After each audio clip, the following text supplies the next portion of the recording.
dear students. Today we will discuss about the grafting, especially in grafting technique in plants. Grafting is the technique or it is the method which is widely used in vegetative propagation of the plants.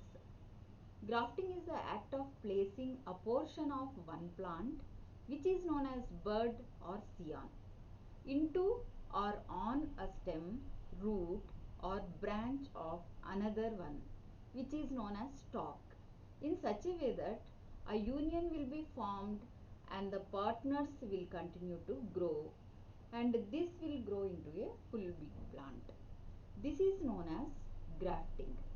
Today in this video we will discuss what are the different types of grafting methods and how they have been done. Okay.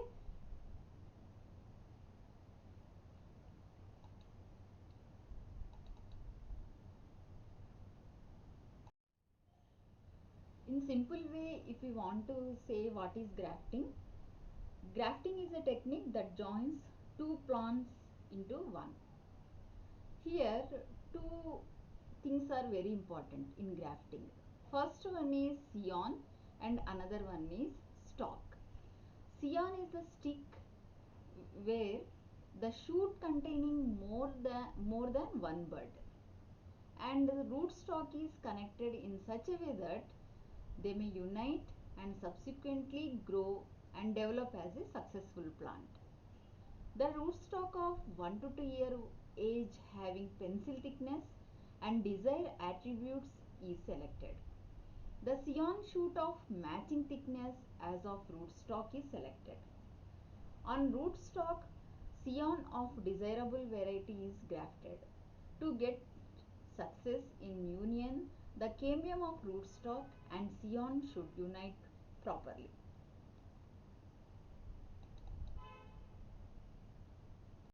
Now we will see different types of grafting methods. First one is veneer grafting. In this method, a terminal shoot of 10 to 15 centimeter length having pencil thickness is used as a scion. The swollen shoot is used as scion. About 10 days before grafting, the scion shoot is defoliated to facilitate swelling of bud. Shallow downward and inward cut ensuring V-shape incision in lower portion of incision on rootstock is prepared. Here exactly V-shaped incision should be made. Similarly, matching cut in slanting manner is prepared on lower portion of scion. Both rootstock and scion are fastened together by using polythene tape. This method widely used during May and September. In about 3 to 4 weeks, union is completed. When scion sprouts completely, the upper portion of rootstock above graft union is removed in 2 to 3 installments. This method is widely used for propagating mango plants.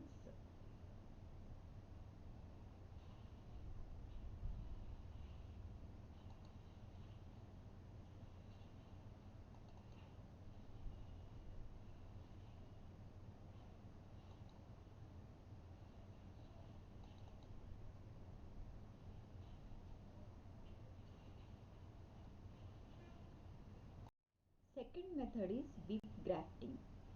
This is very simple technique of grafting, and generally 1 year old rootstocks are used and scions of matching thickness are used in this technique.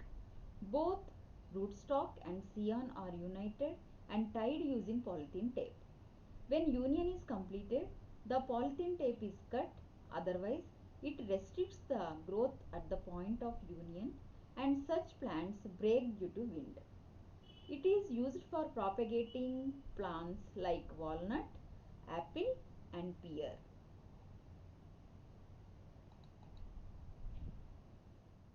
Third one is tongue grafting. This is just the modification of whip grafting.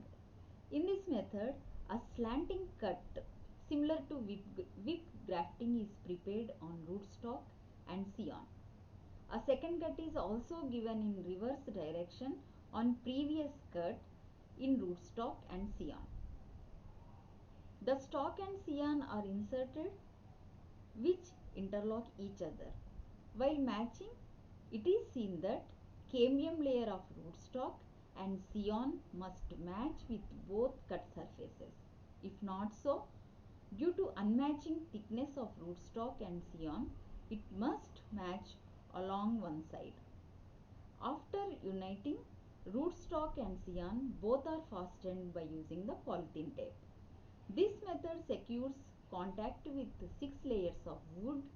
Hence, the chances of union increase and there is quick healing in grafting. This method widely used in the plants for the propagation like apple, pear and walnut.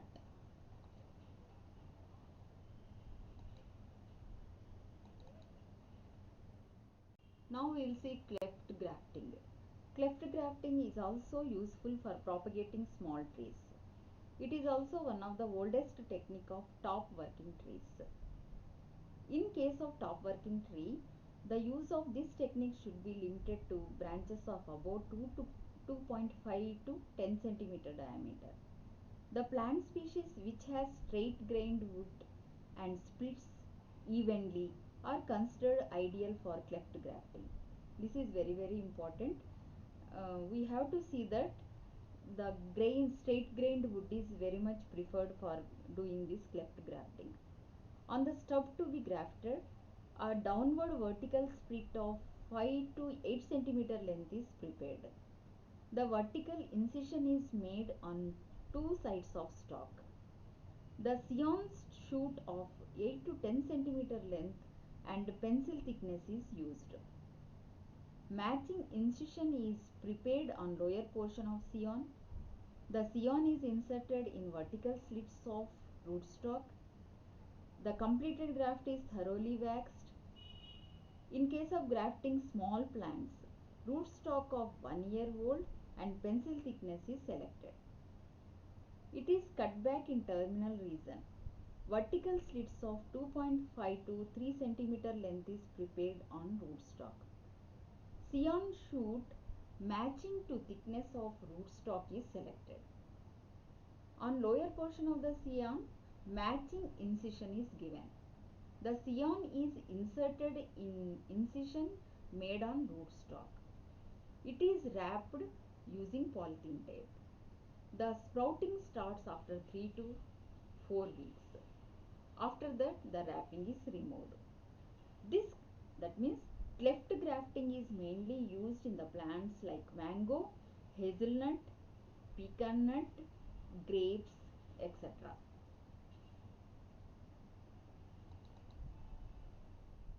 Fifth one is wedge grafting. This method is also used for top working old trees. V-shaped incision of about 5 cm length is prepared on the stub of the plant. Shallow and downward matching incision is prepared on lower portion of scion. The scion is inserted in rootstock firmly, and it has to be taken care that the incised portion of rootstock is waxed properly.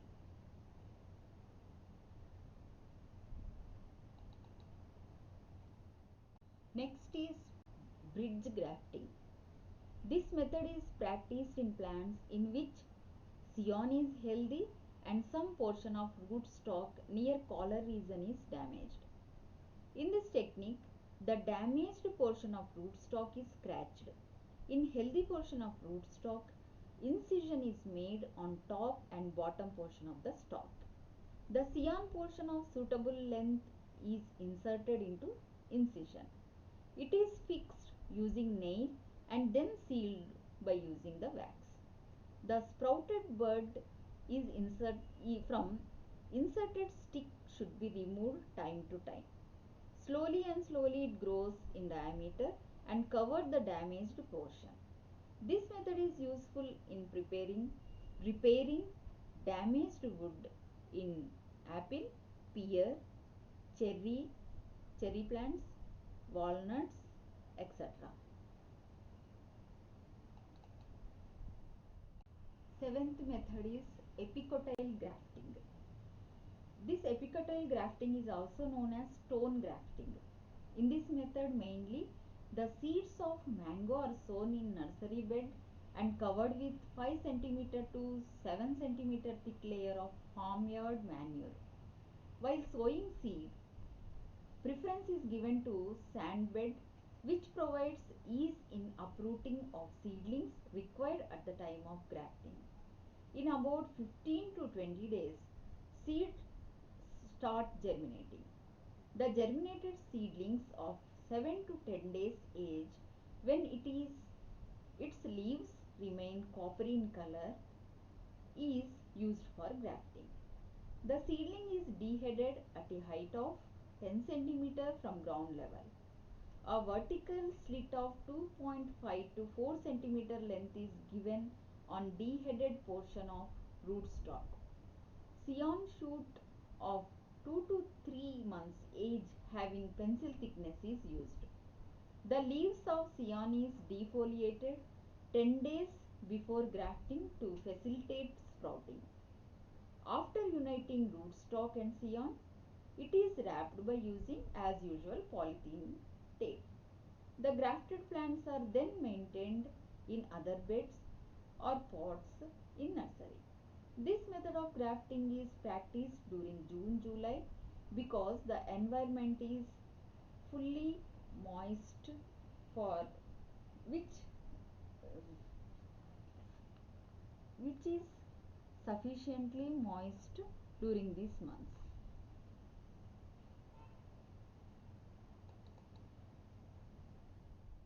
Next method of grafting is softwood grafting. This is very successful technique of in situ grafting. It is commonly practiced in mango. In this method, the seeds of mango are sown at desired distance in the field during rainy season. To ensure germination, 2 to 3 seeds are sown in each pit. When the plant becomes 1 year old and attains pencil thickness, it is used for grafting.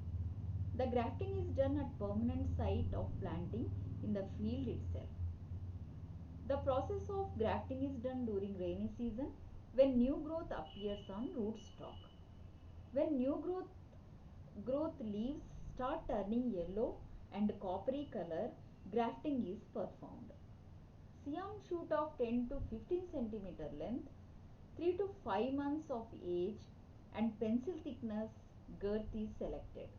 At 15 to 20 centimeter height from ground level, the rootstock is deheaded.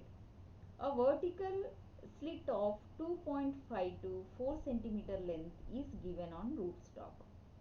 On scion shoot, similar matching cut is prepared in slanting manner on both the surfaces in lower portion.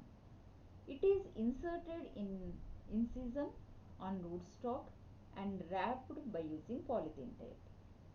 In about 3 to 4 weeks, sprouting starts and graft starts growing. The grafted plant develops at its own root system and shows better survival in field.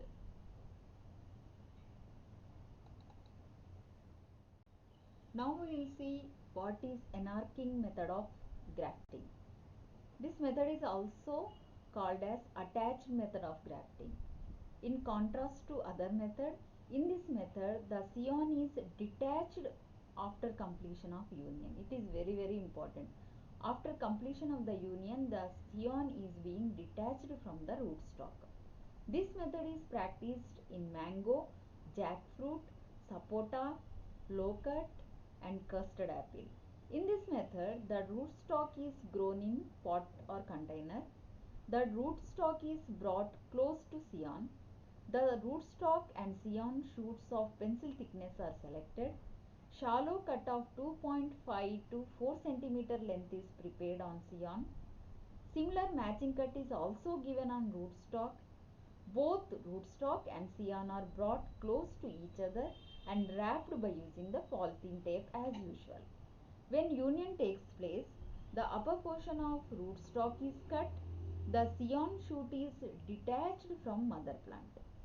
The united portion is kept in nursery and cared till next planting season. The process of inarcing is practiced during July to August because during this season the environment is fully with high humidity and which favors the better union of these two, scion and rootstock.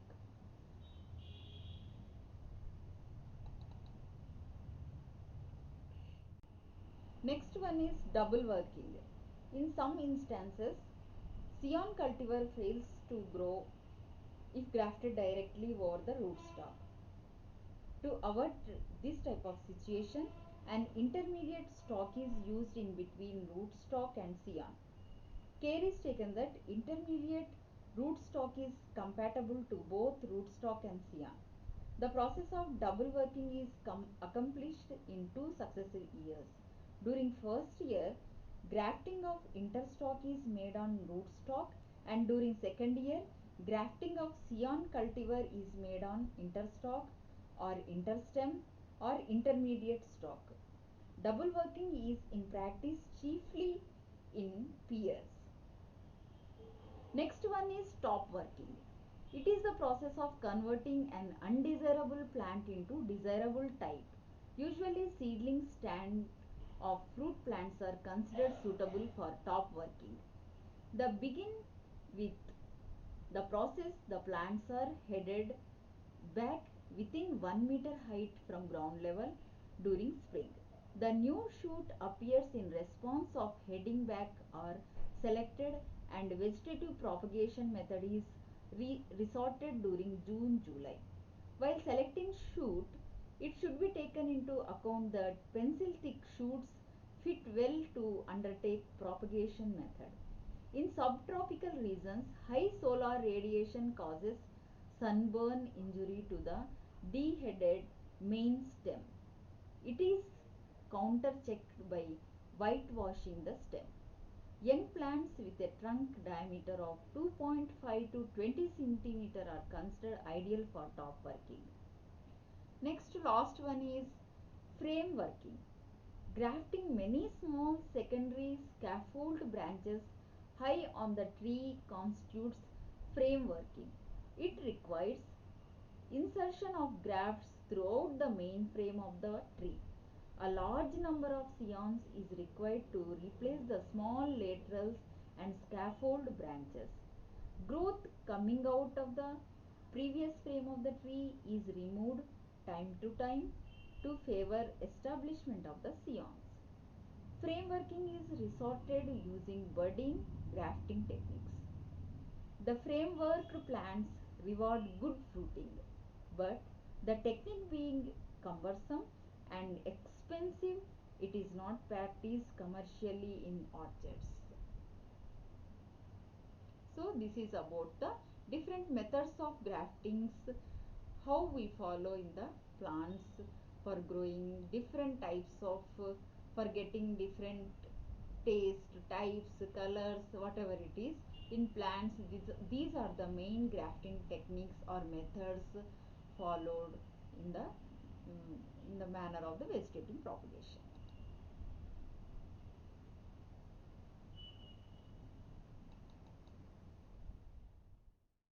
Okay students, today we have discussed different methods of graftings in the plants. If you have any doubts, you can leave the message in the form of comments just below the YouTube link, and do like this video, share among your friends, and don't forget to subscribe my channel. Thank you.